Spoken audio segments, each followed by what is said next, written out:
everybody, welcome back to Habitat Kitchen. I'm Andrew Beauchamp, and today we're going to try out a brand new Mayo recipe. I got this recipe from Roots and Refuge. Of course, I will post that link down below. They claim that it is easy and quick. Whips up in just 2 to 3 minutes. You might be thinking, like, I can easily get mayo at the grocery store. I know, me too, I've done it before, but I want to get away from that. I want to try this recipe, making it on my own, seeing if it really is that easy to make, and how it tastes.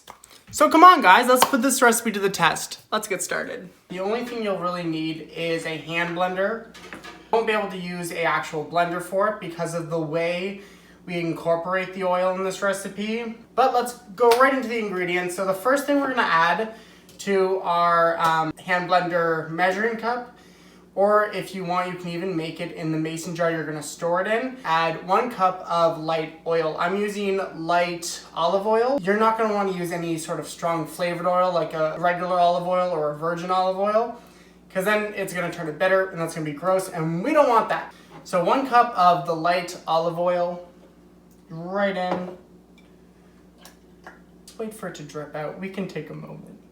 Perfect, okay. Now, to this, we are adding 1 whole egg. So I'm throwing out a warning right now.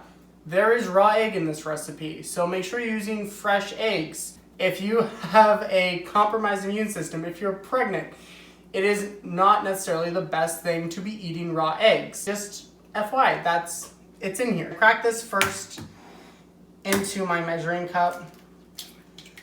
And we just want to make sure that there's no blood spots in the egg, because that will not make a very pretty mayonnaise.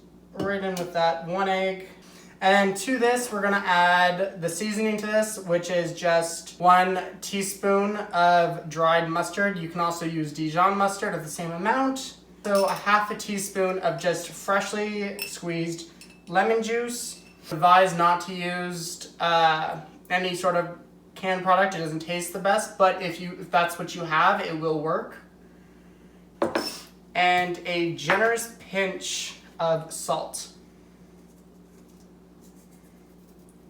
So FYI, if you're using table salt, it is more salty than sea salt. Now that everything's inside my cup, I'm just gonna let it sit for about 30 seconds just to let everything sink to the bottom. You first put your hand blender in. Make sure the blade's all the way sitting at the bottom, and then you're going to pulse it a few times, or you can keep it going. It doesn't fully matter. Just make sure you're kind of watching how thick it is and how thick it's getting. And the moment you start seeing the white creamy mayo starting to go above the emulsifier blade, then you can start moving it from side to side and incorporating some of that oil to help thicken that up and emulsify the oil. And then you're just going to want to keep moving that around, getting all that oil incorporated. That emulsified very fast. I am very impressed right now. Okay. First I'm going to clean off my little tool here, the immersion blender. Let's put that aside. I'll scrape the rest of it in a second. And I was expecting it to maybe be like, look at that. That's a thick mayo. Wow. So now I'm just gonna put this into my jar. I put it into a clean jar. I might need to spoon this in actually.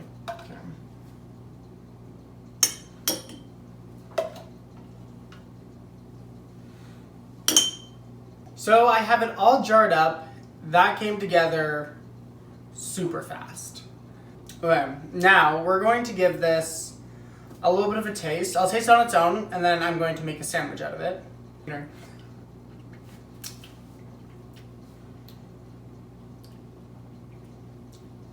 It's a blank canvas. It's like the best way I can describe it. It's creamy. It's very like luscious and smooth.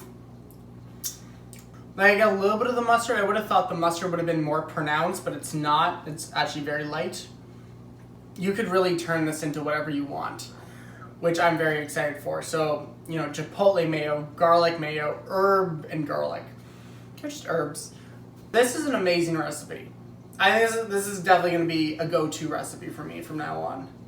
And also, it's the perfect amount. So it made about 1.5 cups. And that's a good amount because we don't go through mayo like crazy in this house. And also, since this is a homemade mayo with a raw egg in it, you get about a week's worth of life in the fridge with this. So I'm gonna get some bread toast up and some veggies, and we're gonna try this on a sandwich and see how it is.